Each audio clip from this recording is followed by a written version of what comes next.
I want to discuss one more concept with all of you friends, that is called tracking error. Tracking error समझने के लिए हमको सबसे पहले एक कॉन्सेप्ट समझना पड़ेगा जिसका नाम है इंडेक्स फंड।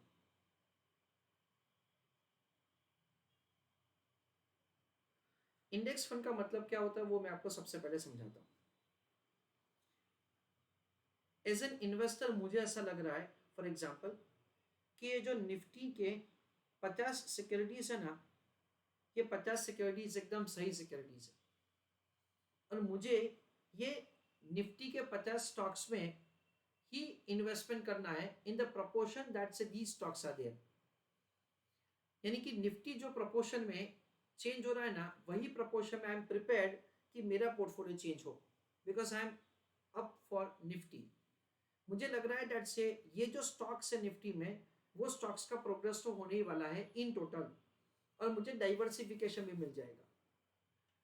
तो मैं 50 स्टॉक्स में कहाँ इन्वेस्ट करूंगा, इसलिए मैंने एक ऐसा इंडेक्स फंड ढूंढा जिन्होंने ऐसा कमिट किया है इन्वेस्टर को that say we are going to track say the Nifty in a way that say the Nifty 50 का जो स्टॉक्स का प्रोपोर्शन है ना, वही प्रोपोर्शन में हम लोग सारा का सारा इन्वेस्टमेंट करेंगे। दैट इज द वे से I make investment in Nifty, that is the index fund. एक ऐसा इंडेक्स फंड जो एक स्पेसिफिक इंडेक्स को फॉलो कर रहा है। It can be Nifty, it can be Sensex, it can be Bank Nifty, it can be like the public sector undertaking Nifty। अगर मुझे कोई स्पेसिफिक सेक्टर का लग रहा है तो मैंने क्या किया है, मैंने एक स्पेसिफिक इंडेक्स को फॉलो करने के लिए ऐसे म्यूचुअल फंड में इन्वेस्टमेंट किया है कि जो म्यूचुअल फंड ने मुझे ऐसा बोला है कि मैं उसी इंडेक्स के प्रोपोर्शन में इन्वेस्टमेंट करूंगा। नाउ व्हाट हैपेंस दैट से when you see that the अगर ऐसा इन्वेस्टमेंट किया है तो लॉजिकली हम लोग ऐसा समझ सकते हैं कि भाई इंडेक्स का जितना रिटर्न है उतना ही ये म्यूचुअल फंड का रिटर्न होना चाहिए। इंडेक्स का जितना रिटर्न है उतना ही से ये म्यूचुअल फंड का रिटर्न होना चाहिए।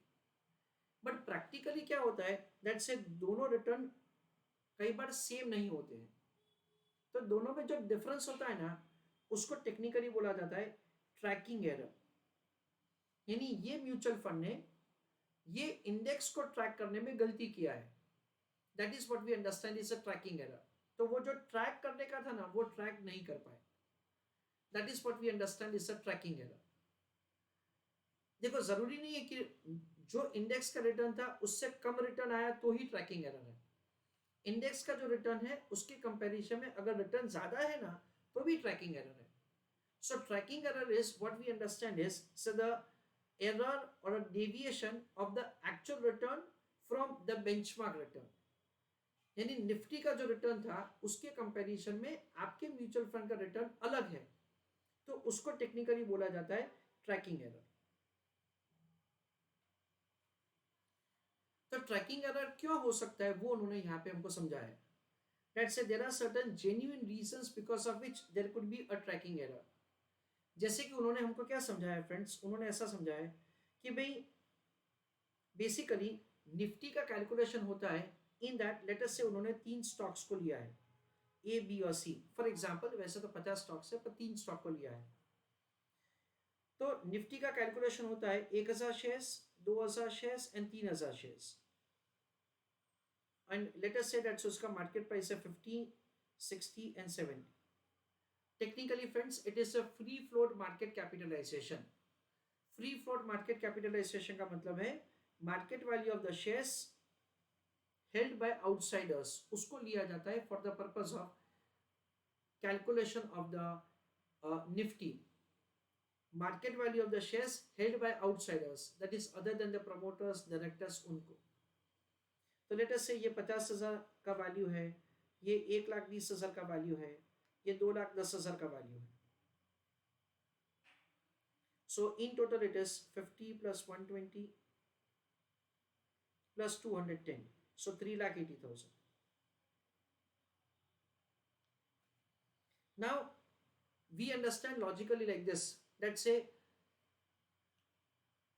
ये जो वैल्यू है उसमें फ्लक्चुएशंस आता रहेगा, उस हिसाब से निफ्टी का रिटर्न कैलकुलेट किया जाता है। पर जब निफ्टी का रिटर्न हम लोग कैलकुलेट करते हैं ना, तो वो लोग तो क्या करते हैं, number of shares into price, number of shares into price, ऐसा करके वो सिर्फ और सिर्फ वैल्यू ऑफ द शेयर्स का कंपैरिजन करते हैं और निफ्टी का वैल्यू देते हैं। उनको कोई ट्रांजैक्शन कॉस्ट तो होता नहीं है। जबकि म्यूचुअल फंड को क्या होता है कि इतना शेयर्स खरीदने के लिए उनको ट्रांजैक्शन कॉस्ट पे करना पड़ता है। उनको सिर्फ 50 रुपए में सिक्योरिटी नहीं मिलता है, उनको 50 रुपए प्लस ट्रांजैक्शन कॉस्ट लगता है। तो ऐसे कुछ जेन्युइन रीजंस की वजह से दे हैव से tracking error.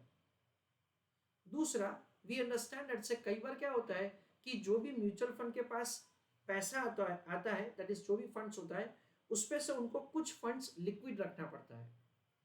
Because in case of open ended scheme क्या होता है कि रेगुलरली सेल परचेस चलता रहता है, तो जिसकी वजह से क्या होगा, वी अंडरस्टैंड दैट से उनको कुछ कैश होल्डिंग रखना पड़ता है। So total value of the portfolio के हिसाब से रिटर्न कैलकुलेट किया जाता है, पर कुछ पोर्शन जो कैश में ना वो तो इन्वेस्ट ही नहीं होता है, तो उसकी वजह से ट्रैकिंग एरर आता है। फर्दर वी अंडरस्टैंड दैट से जो भी हम लोग इन्वेस्टमेंट्स कर रहे हैं उसमें कई बार से we are not able to say meet with the exactly the amount of the investment, यानी हमारे पास इतना पैसा नहीं है कि हम लोग निफ्टी के प्रोपोर्शन में इन्वेस्टमेंट कर पाए। सो टू दैट एक्सटेंट से वी आर हैविंग से सम ट्रैकिंग एरर। ऐसा उन्होंने यहाँ पे हमको समझाया है। Let us read the content. Tracking error, keep this in the mind and let us read, can be defined as a divergence। इसका मतलब क्या होता है, it is a kind of deviation, that is what deviation दे रखा है, of funds return from the benchmarks return it is following। तो जो mutual fund में मैंने इन्वेस्टमेंट किया था उन्होंने मुझे ऐसा बोला था कि हम लोग निफ्टी के प्रोपोर्शन में इन्वेस्टमेंट करेंगे। मैं देख रहा हूं कि निफ्टी का जो रिटर्न है और मेरे म्यूचुअल फंड का इन्वेस्टमेंट का जो रिटर्न है वो आपस में मैच नहीं हो रहा है। That is what we understand is the tracking error. The passive fund managers, passive fund managers का मतलब क्या होता है कि वो फंड मैनेजर्स को सोचना ही नहीं है कि क्या करें, निफ्टी जो प्रोपोर्शन में चेंज हो रहा है उसी प्रोपोर्शन में उनको अपना इन्वेस्टमेंट चेंज करना है। सेकेंड, जो भी पैसा है वो निफ्टी के प्रोपोर्शन में ही लगा देना है उनको। क्लोजली फॉलो और track benchmark index. Passive work का मतलब ऐसा होता है, यानी वो लोग कुछ फंडामेंटल रिसर्च बोला जाता है, फिर टेक्निकल रिसर्च बोला जाता है, then economical research, company research, company का फंडामेंटल्स, क्या बिजनेस कर रही है, क्या उनका फ्यूचर प्रोस्पेक्ट्स है, गवर्नमेंट का क्या पॉलिसी है, उन सब के ऊपर फोकस ही नहीं करते हैं। Although they design their investment strategy on the same index, but often it may not exactly replicate the index return। तो कई बार वो replicate नहीं कर पाते हैं। In such situation, there is a possibility of the deviation between the returns। Deviation का मतलब है standard deviation, that is difference। Tracking error can be calculated on the basis of corresponding benchmark return vis-a-vis quarterly or monthly average of the NAVs। Quarterly उनका return क्या है और हमारा average NAV के हिसाब से रिटर्न क्या है। Higher the tracking error, higher is the risk profile of the fund. Tracking error जितना ज्यादा होगा ना उतना म्यूचुअल फंड सही परफॉर्म नहीं कर रहा है, ऐसा उनका मानना है। बिकॉज वी अंडरस्टैंड दैट से आपने ये कमिटमेंट दे के पैसा लिया था, दैट से हम लोग उसी के हिसाब से इन्वेस्टमेंट करेंगे। Whether the funds out perform और अंडर परफॉर्म, सो ये इंपॉर्टेंट डिफरेंस। अंडर परफॉर्म ही डेविएशन नहीं माना जाएगा, आउट परफॉर्म भी किया तो भाई ये भी गलत है ऐसा। Their benchmark indices, it clearly indicates that the fund managers are not following the benchmark indices proper. in addition to the same other reasons for the tracking error are as under। Transaction cost जो mutual fund को इंकर करना पड़ता है और उनको इंकर नहीं करना पड़ता है निफ्टी के कैलकुलेशन में। Fees charge by the AMC, importantly से ये जो मैनेजर्स होते हैं वो अपना फीस चार्ज करते हैं असेट मैनेजमेंट कंपनी ये फंड को मैनेज करने के लिए। ये खर्चा म्यूचुअल फंड को होता है और वहां पे निफ्टी में नहीं होता है। फंड एक्सपेंसेस, कैश होल्डिंग जैसे मैंने बताया आपको, दैट से कुछ पैसा रखना पड़ता है, and sampling biasness. Thus, from above, it can be said that to replicate the return to any benchmark index, the tracking error should be near to zero. तो tracking error क्या होना चाहिए? It should be near to zero. The tracking error is calculated as follows. तो tracking error का उन्होंने formula दे रखा है. It is the differential return, उसका mean calculate किया जाएगा. Differential return का मतलब we understand that's the actual return और होना क्या चाहिए return, उसका difference.